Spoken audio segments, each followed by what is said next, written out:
चलिए बढ़ते हैं आज की कहानी की ओर।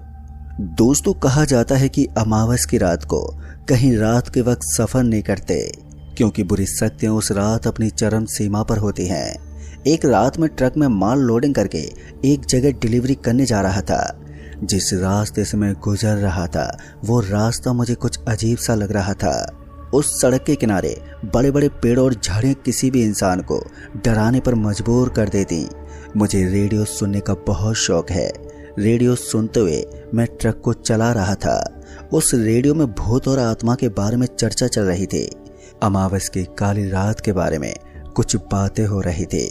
मैं भी ध्यान से रेडियो सुनते हुए ट्रक को चलाए जा रहा था कि तभी अचानक ही मेरी ट्रक एकदम से बंद पड़ गई और जैसे मैं ट्रक से नीचे उतरा तो वो खौफनाक मंजर देखकर मेरी तो चीख निकल गई।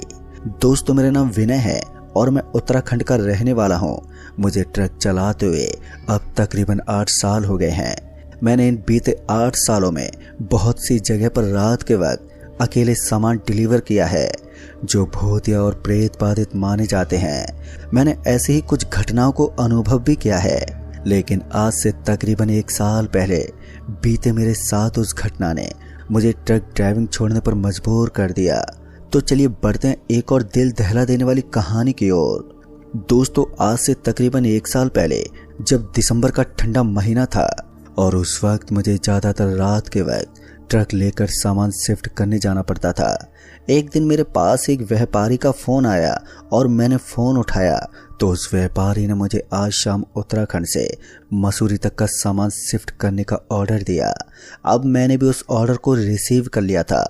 ठंड का मौसम होने की वजह से मैंने अपने लिए कुछ गर्म कपड़े अपने साथ रख लिए और मैं अब शाम के 4 बजे घर से निकल ही रहा था कि अचानक ही मेरी माँ ने मुझे टोकते हुए कहा, कहाँ जा रहे हो बेटे? आज की रात तुम्हें कहीं नहीं जाना है। मैंने अपनी माँ से पूछा, क्यों माँ? अक्सर मैं रात में ही तो जाता हूँ, तो आज क्या बात हो गई?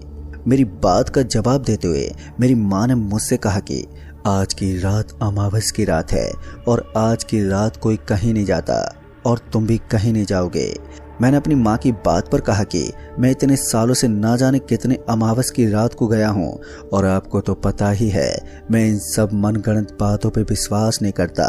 और इतना कहकर मैं अपना ट्रक लेकर उस व्यापारी के पास चला आया, क्योंकि ट्रक में सामान लोडिंग करने में भी काफी वक्त लगता है। तब तक मैंने अपने एक दोस्त के पास फोन करके साथ चलने को कहा, जो हर बारी मेरे साथ जाया करता था, लेकिन उसने आज रात मेरे साथ चलने से साफ इनकार कर दिया। अब वो कोई बहाना कर रहा था या कोई और वजह थी, इसका तो मुझे भी नहीं मालूम। मेरे ट्रक में अब सामान लोड हो चुका था। मैंने व्यापारी से पूछा कि कोई लड़का है मेरे साथ भेजने के लिए, तो उस व्यापारी ने बताया कि कुछ लड़के थे लेकिन वो किसी काम से गए हुए हैं। खैर, मैंने उस व्यापारी से जहां सामान शिफ्ट करना था उस जगह का एड्रेस और उस व्यापारी का फ़ोन नंबर मैंने ले लिया और मैं अब अकेले ही अपना ट्रक लेकर मसूरी के लिए निकल पड़ा। मुझे अकेले जाने का कोई डर नहीं था। मुझे डर तो इस बात का था कि आधी रात कहीं ट्रक बंद ना पड़ जाए, क्योंकि अकेले रात के वक्त ट्रक ठीक करना कोई आसान काम नहीं होता। मैंने अपने ट्रक में एक रेडियो रखा हुआ है। जब भी मैं अकेले कहीं जाता हूँ तो मैं रेडियो चालू कर देता हूँ। अब हर बार की तरह मैंने रेडियो चालू कर दिया और अब मैं रेडियो सुनते हुए ट्रक चला रहा था। मेरी ट्रक अब हाईवे पर थी और अभी रात के तकरीबन 8 ही बज रहे थे कि ठंड की वजह से इक्का दुक्का ही गाड़ियां मुझे उस हाईवे पर चलती हुई दिखाई दे रही थी।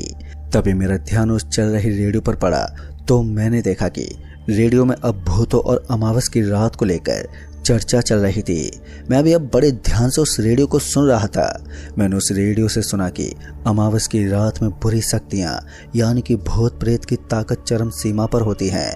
उस वक्त रात के वक्त अकेले जाना खतरे से खाली नहीं होता है। इतना सुनते मैंने तुरंत ही रेडियो को बंद कर दिया, क्योंकि मैं अकेले अपने ट्रक से जा रहा था और ये सब ख्याल मुझे अंदर से भयभीत कर रहे थे।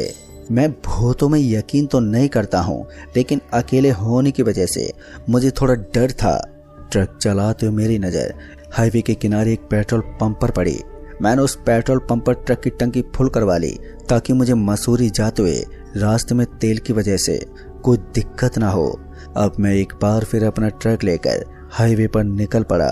ठंड का मौसम होने की वजह से रास्ते पर कोहरा गिर रहा था, जिसकी वजह से ट्रक की हेडलाइट में कुछ साफ साफ दिखाई नहीं दे रहा था। इसी वजह से मैं अपने ट्रक को थोड़ा धीमे चला रहा था कि तभी अचानक ही एक आदमी मेरे ट्रक के सामने आ गया। मैंने झट से ब्रेक लगा दिया और मैंने देखा कि वो आदमी बहुत डरा हुआ लग रहा था और गाड़ी में बैठने के लिए इशारे किए जा रहा था। मैंने उस आदमी को ट्रक में बैठने के लिए कहा और वो आदमी मेरे इशारा करते ही फौरन ही ट्रक में आकर बैठ गया और जल्दी यहाँ से निकलने के लिए बोला। मैंने भी ट्रक स्टार्ट किया और थोड़ा धीरे धीरे उस हाईवे पर ट्रक चलाने लगा। मैंने उस आदमी को देखा तो वो आदमी लगातार ट्रक के शीशे से पीछे की ओर झांके जा रहा था। मैंने उस आदमी को इतना परेशान देख उस आदमी से कहा, अरे भाई साहब क्या हो गया, कोई भूत वूत देख लिया है क्या जो इतना डर रहे हो?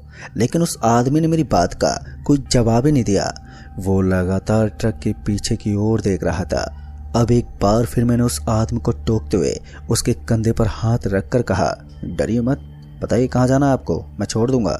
मेरी बात सुनकर उस आदमी ने मुझसे कहा, मैं भी एक ट्रक ड्राइवर हूँ और मैं अपनी ट्रक लेकर अपने एक आदमी के साथ घर की ओर जा रहा था कि अचानक ही एक काले रंग का जानवर जिसका चेहरा दिखने में भेड़िए के जैसा था वो अचानक ही सामने आ गया, जिसे बचाने के चक्कर में हमारी ट्रक एक पेड़ से जा टकराई। जिसके बाद मैंने अपने ट्रक को बहुत ही स्टार्ट करने की कोशिश की, लेकिन मेरी ट्रक स्टार्ट ही नहीं हो रही थी। फिर कुछ देर बाद चारों तरफ से एकदम भयानक सी आवाज़ें हमें सुनाई देने लगी। मैंने ऐसी डरावनी आवाज़ पहले कभी सुनी नहीं थी और मेरे बगल के सीट पर बैठे आदमी ने मुझे बताया कि ये आवाज़ें कोई साधारण आवाज़ नहीं है, हमें जल्द ही यहाँ से निकलना होगा। फिर कुछ देर तक ट्रक स्टार्ट करने के बाद जब हमारी ट्रक स्टार्ट नहीं हुई तो हम दोनों एक साथ नीचे उतरे और हम ट्रक को देख ही रहे थे कि अचानक ही किसी जानवर की बहुत ही जोर से घुर्राने की आवाज़ आई। हम ट्रक में बैठने के लिए दौड़े कि तभी मेरे साथ जो एक और आदमी था वो जोर से चीख पड़ा। मैंने जैसे पीछे मुड़कर देखा तो कोई काली परछाई जो दिखने में किसी जानवर की तरह ही थी वो मेरे साथी को रोड से काफ़ी दूर घसीटते हुए खींच ले गई और फिर एकदम से सब कुछ शांत हो गया। इतना भयानक मंजर देखकर मैं फौरन इस हाईवे की ओर भागने लगा ताकि मैं किसी की मदद से कल सुबह यहाँ आके उस आदमी का पता लगा सकूं। दोस्तों, मैं उस आदमी के बाद बड़े ध्यान से सुन रहा था कि तभी अचानक ही मुझे ऐसा लगा कि कोई ट्रक के नीचे आ गया है। मैं ये देखने के लिए ट्रक रोकने वाला था कि उस आदमी ने मुझे ट्रक रोकने से सख्त मना कर दिया और मैंने भी उस आदमी की बात मानते हुए ट्रक नहीं रोकी। मैंने उस आदमी से पूछा कि कहाँ पर उतरना है आपको, तो मेरी बात सुनकर उस आदमी ने बताया कि जहाँ पर मैं जा रहा हूँ वो आदमी भी मेरे साथ जाएगा। खैर, मुझे भी उस आदमी को कहीं ट्रक से उतारना ठीक नहीं लग रहा था और ऊपर से वो आदमी बहुत ही घबराया हुआ था। मैंने अपने कीपैड मोबाइल में देखा तो रात के तकरीबन अब 12 बजने को आए थे और चारों तरफ एक गहरा सन्नाटा और अंधेरा पसरा हुआ था कि तभी मेरी नज़र ट्रक के हेडलाइट में उस हाईवे के किनारे एक पीले रंग के बोर्ड पर पड़ी जिस पर लिखा हुआ था मसूरी 20 किलोमीटर। अब मसूरी से हम कुछ ही दूरी पर थे। उस आदमी की बताई वो खौफनाक बातें अभी भी मेरे दिमाग में घूम रही थी। मैं इसी बारे में सोच रहा था कि ये घटना कहीं सच ना निकले, जैसा कि उस आदमी ने मुझे बताया था कि मैं खुद की तसल्ली के लिए उस आदमी से मैंने पूछा, क्या सच में ये घटना आपके साथ हुई थी? मैंने बहुत बार सुना है कि अमावस की रात में कहीं रात के वक्त नहीं जाना चाहिए। मेरी बात सुनकर उस आदमी ने मुझे बताया कि कुछ वक्त पहले जो उसके साथ घटना घटी थी वो पूरी तरह से सच है। अभी वो आदमी मुझसे कुछ कहने वाला था कि तभी एक बहुत ही तेज आवाज़ जो सुनने में बहुत ही खौफनाक थी, वो आवाज़ ना तो किसी जानवर की थी और ना ही किसी इंसान की लग रही थी। अचानक उस आवाज़ के सुनते ही मेरे बगल के सीट पर बैठा वो आदमी पूरी तरह से डर गया। तभी उसने मुझे बताया कि ये वही आवाज़ है जो उसके ट्रक के पेड़ से टक्कर होने से पहले सुनाई दी थी। उस आदमी की बात सुनकर अब मुझे ये यकीन हो गया कि शायद सच में उसके साथ ऐसा कुछ हुआ हो कि तभी मुझे ऐसा लगा कि कोई इंसान या फिर यूं कहें कि या तो कोई जानवर ट्रक के सामने से एकदम से रोड के दूसरी तरफ गुजरा। लेकिन मैंने थोड़ी हिम्मत से काम लिया। मैं सीधे अपने ट्रक की पूरी स्पीड में ट्रक भगाने लगा कि तभी अचानक ही मेरे ट्रक से थोड़ी दूरी पर एक काले रंग का कोई बड़ा सा जानवर जो दिखने में एक लोमड़ी के जैसा था लेकिन उसकी लंबाई आम लोमड़ियों से काफी बड़ी थी। मैंने ऐसी काली लोमड़ी पहले अपने जीवन में कभी नहीं देखी थी कि तभी उस आदमी ने मुझे चौकन्ना करते हुए कहा कि ये तो वही दानव है जो मेरे ट्रक चलाते वक्त मेरे सामने अचानक से आ गया था, जिसकी वजह से मेरे ट्रक की टक्कर हो गई थी। भाई आप गाड़ी मत रोकना। मैंने उस आदमी की बात सुनते ही एकदम से मैंने ट्रक की स्पीड और भी तेज कर ली और फिर एकदम से वो लोमड़ी जैसे दिखने वाला जानवर मेरे ट्रक से टकराते हाईवे से दूर जा गिरा और मैं बिना पीछे मुड़े सामने की ओर ट्रक को भगाए जा रहा था। और लगभग कुछ दूर आगे जाने के बाद वो आवाज आने भी बंद हो गई। मैं सोच ही रहा था कि शायद अब खतरा टल चुका है कि तभी कुछ दूर आगे बढ़ने पर मुझे एक मोड़ दिखा जो जंगल के बीच से होकर जा रहा था।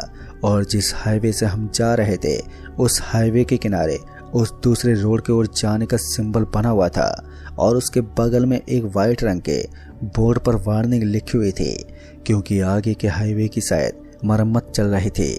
मैंने अब ट्रक को उस दूसरी रोड की ओर मोड़ लिया और अब हम उसी दूसरी रोड से आगे बढ़ने लगे। इस दौरान काफी रात हो चुकी थी और रात के ठीक 1 बज रहे थे और वो दूसरा आदमी जो मेरे बगल की सीट पर बैठा हुआ था वो अब सो रहा था। मुझे भी न जाने क्यों अब जम्हाई आने लगी थी। मैं बहुत ही थका हुआ महसूस कर रहा था। मेरी आंखें अब हल्की नींद के आगोश में आ रही थी कि तभी एकदम से धड़ाम की ट्रक के पीछे से आवाज आई, जिसे सुनते ही मैं एकदम से हड़बड़ा के ट्रक के साइड मिरर में देखने लगा। काफी अंधेरा होने की वजह से मुझे कुछ साफ साफ दिखाई नहीं दे रहा था। मुझे ऐसा लग रहा था कि कोई जानवर शायद भागते वक्त ट्रक से टकरा गया होगा और मैंने उतना ध्यान नहीं दिया। रात काफी हो जाने की वजह से ठंड काफी बढ़ गई थी।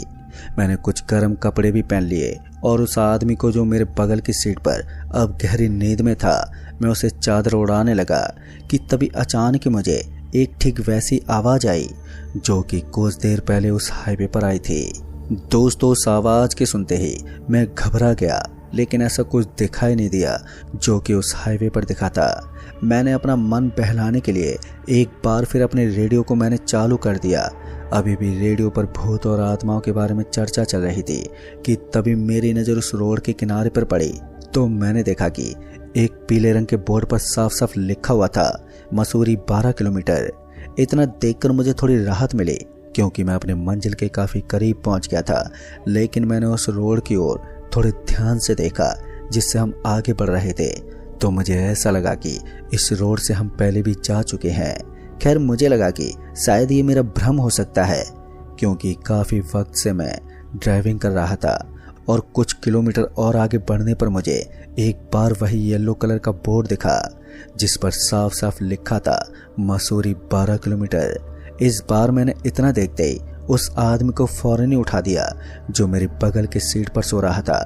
वो आदमी मेरे जागते ही तुरंत ही उठ गया और उस आदमी से मैंने चल रही इस भूल भुलैया रोड के बारे में बताया तो मेरी बात सुनकर वो आदमी भी एकदम से डर गया।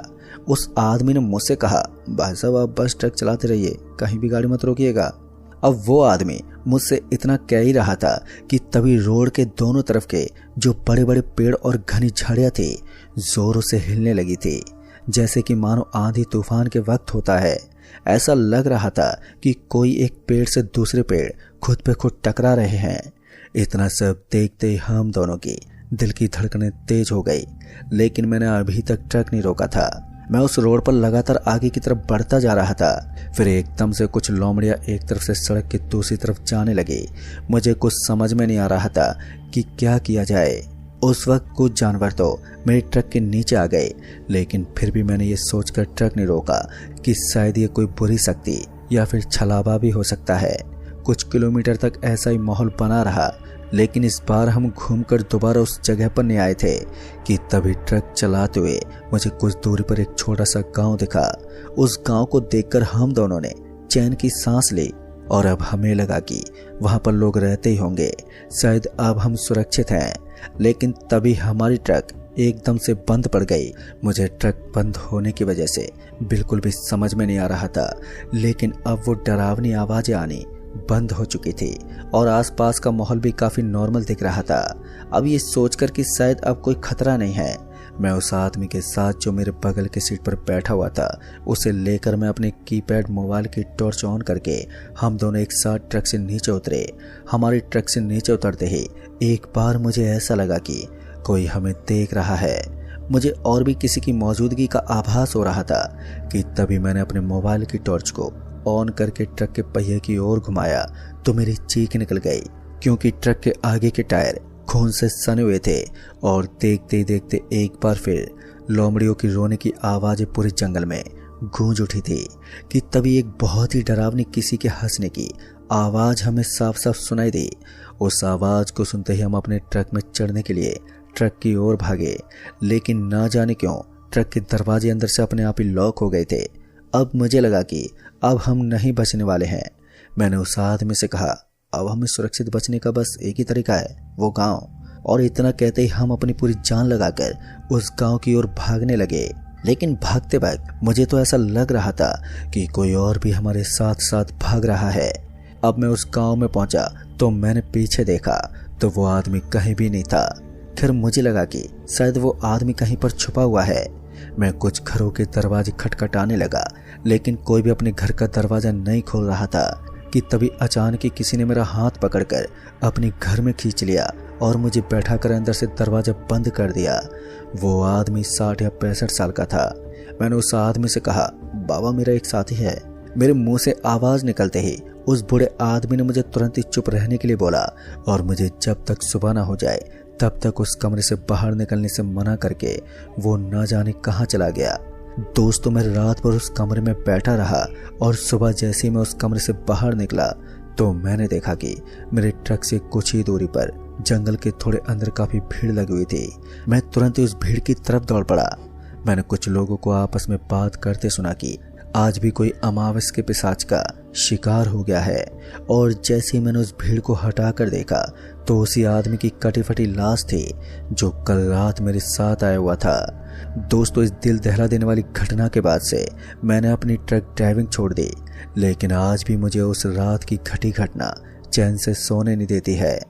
तो दोस्तों, इस कहानी में बस इतना ही। तब तक के लिए बाय एंड टेक केयर।